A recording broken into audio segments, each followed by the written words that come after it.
안녕하세요. 서울대학교 윤충식입니다.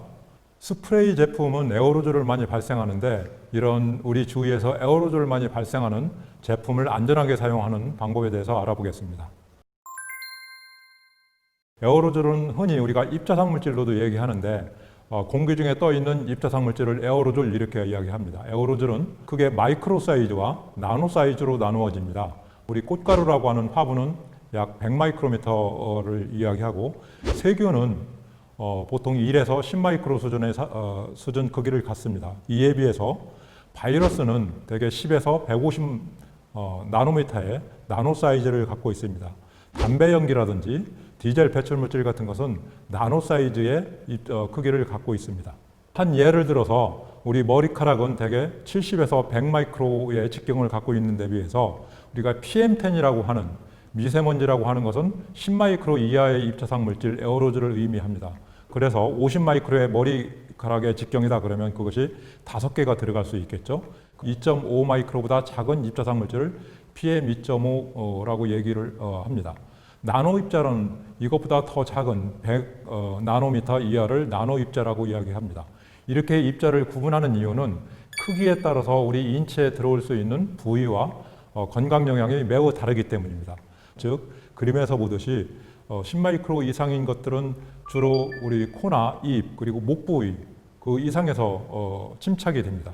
우리 폐포나 기관지 밑으로 내려오기 힘들다는 이야기입니다. 이거보다 중간 크기인 3마이크로에서 10마이크로 사이의 입자는 주로 우리 기관지 부위에 들어오고 또 폐포까지 깊게 들어가지 못합니다. 이에 반해서 2.5 또는 3마이크로미터 이하 그런 작은 입자들은 폐포까지 쉽게 들어올 수 있습니다. 즉 입자의 크기에 따라서 인체에 침착되는 부위가 다르고 따라서 건강 영향도 다릅니다.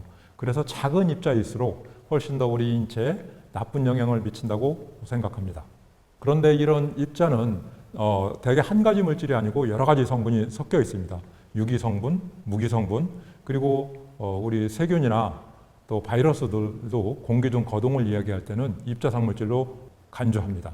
이런 입자상 물질은 일반 대기오염에서 발생원, 공기 중에 머무름 시간, 그리고 사업장에서는 공정, 이런 다양한 변수에 따라서 다른 크기와 다른 성분을 가지게 됩니다. 입자상 물질을 발생하는 좋은 예로 가습기가 있습니다. 가습기 살균제로 인해서 우리 사회가 큰 홍역을 치루었는데 그 이후로도 가습기 살균제에 수돗물을 사용하면 좋은지 정수기물을 사용하면 좋은지 아니면 미네랄 워터가 좋은지 여러 가지 논란이 있었습니다. 증류수를 사용했을 때, 정수기물을 사용했을 때, 그리고 수돗물을 사용했을 때 공기 중 입자상 물질이 발생하는 양상을 보여주고 있습니다. 그림에서 보듯이 파란색은 10마이크로보다 작은 것들, 그리고 붉은색은 10마이크로에서 420 나노미터의 입자수를 이야기를 하는데요. 좌측의 축은 그 작은 입자, 즉 10마이크로보다 작은 것들을 나타내는데 전체적으로 보면 수돗물에 비해서 정수물이 그리고 정수물에 비해서 증류수가 훨씬 더 입자상 물질이 낮게 나옴을 알 수 있습니다. 오른쪽의 그림은 사용 시간에 따른 입자상 물질의 변화를 보여주고 있는데 마찬가지로 수돗물은 꽤 높은 농도의 입자상 물질을 단위 면적당 발생을 하고 있고 정수기물은 중간 그리고 멸균 증류수는 그거보다 낮은 입자상 물질을 발생시키고 있습니다. 즉 입자상 물질 측면에서 보면 수돗물은 바람직하지 않다고 생각합니다. 다음 그림은 이런 물의 종류에 따라서는 입자상 물질의 크기 분포와 금속 원소의 농도를 평가를 한 것입니다. 입자상 물질의 크기가 대개 처음에 발생될 때는 200 나노미터 이하의 입자임을 알 수 있고 크게 크기의 차이는 없지만 수돗물이 약간 크면서 농도도 훨씬 높음을 알 수 있습니다. 우측 그림에서 보면 역시 구리, 철, 칼륨, 소디움, 나트륨 그리고 칼슘 모든 입자상 물질에 있어서 증류수보다는 정수기물 그리고 정수기물보다는 수돗물이 훨씬 더 농도가 높음을 알 수 있습니다. 문제는 이러한 물질의 농도가 건강상 영향을 얼마큼 미칠 수 있는가에 대한 관심인데요. 지금까지 연구로는 이렇게 농도가 있다고 해도 이것이 건강상에 영향을 심각하게 줄 수 있을 것이다, 아니다, 명확한 결론은 없습니다. 흔히 몇몇 전문가들은 수돗물 중에 염소 성분이 미생물을 사멸시키기 때문에 좋은 그런 권장을 하고 있는데요. 그것에 대한 입증된 자료는 없습니다. 오히려 미국 EPA에서는 수돗물 사용으로 인해서 여러 가지 미생물이 잘 번식할 수 있고 단지 수돗물에서 나오는 입자상 물질이 건강상 영향을 줄 정도의 과학적 증거는 아직 쌓여 있지 않다 이렇게 이야기를 하고 있습니다. 그래서 미국 환경보호청은 수돗물을 사용할 때 가능하면 수돗물 사용 전에 탱크를 잘 세척을 하고 그 세척된 탱크의 그 살균제를 제거하기 위하여 여러 번 헹구어서 사용할 것을 권장하고 있습니다. 중요한 것은 가습기를 사용할 때 그 안에 살균제를 가습기 물로 사용해서는 안 된다는 것입니다. 즉 탱크를 청소할 때는 살균제를 집어넣는 것이 맞지만 사용할 때는 넣지 않는 것이 바람직하고요. 가습기를 사용할 때는 사용하는 물을 자주 갈아 넣는 것이 좋습니다. 그리고 수돗물이 가습기 살균제 물로서 타당하다는 그런 증거는 없습니다. 다음 그림에는 두 가지 스프레이 형태가 있습니다. 일반적으로 우리 손가락으로 누르는 압축형 스프레이 그림 1번에서 보이고 있고요. 그림 2번에는 압축가스를 이용하는 압축가스형의 스프레이인데요. 일반적으로 환경보건학적으로 보면 압축가스형이 그런 트리거형보다 훨씬 더 공기 중 에어로졸을 많이 발생시켜서 건강에 좋지 않습니다. 그림에서 보듯이 제품을 사용하게 되면 공기 중으로 큰 입자, 작은 입자, 여러 다양한 입자의 크기를 가진 그런 에어로졸이 발생되는데요.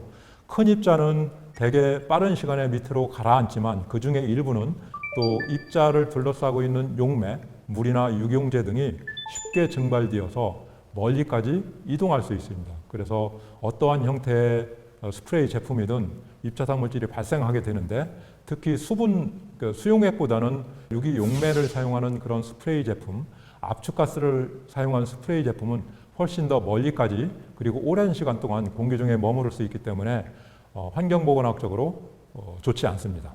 결론적으로 우리가 스프레이 제품을 사용할 때는 압축가스형보다는 펌프형, 손가락을 이용해서 누르는 그런 제품을 사용하는 것이 건강 측면에서는 훨씬 더 유리합니다.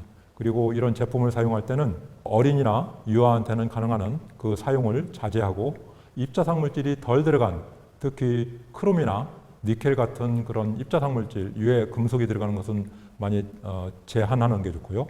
유기용매형보다는 수용액이 좋습니다.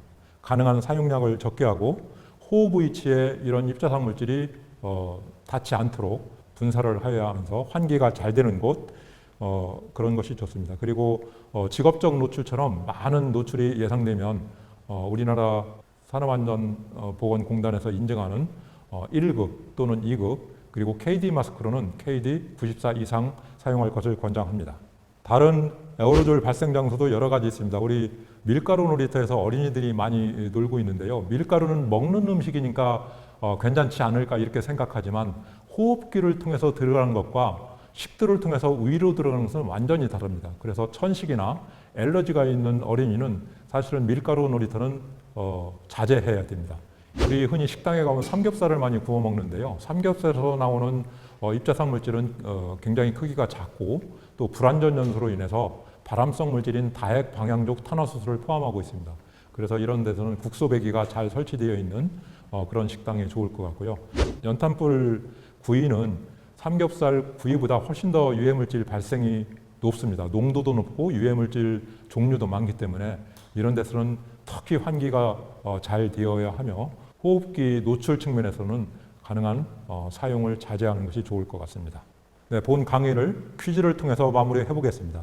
첫 번째, 밀가루는 먹는 음식이니 호흡해도 괜찮다? 조금 전에 말씀드렸듯이 아닙니다. 제빵 공장에서 직업적 노출이 되는 제빵사들은 사실은 천식이나 엘러지가 많이 발생되고 있고요. 어린이도 그래서 엘러지나 천식이 있는 사람들은 조심해야 됩니다. 황사가 있는 날 삼겹살 식당에서 식사를 했다. 쉬리 농도와 실내 농도가 같다면 어디가 더 위험할까요?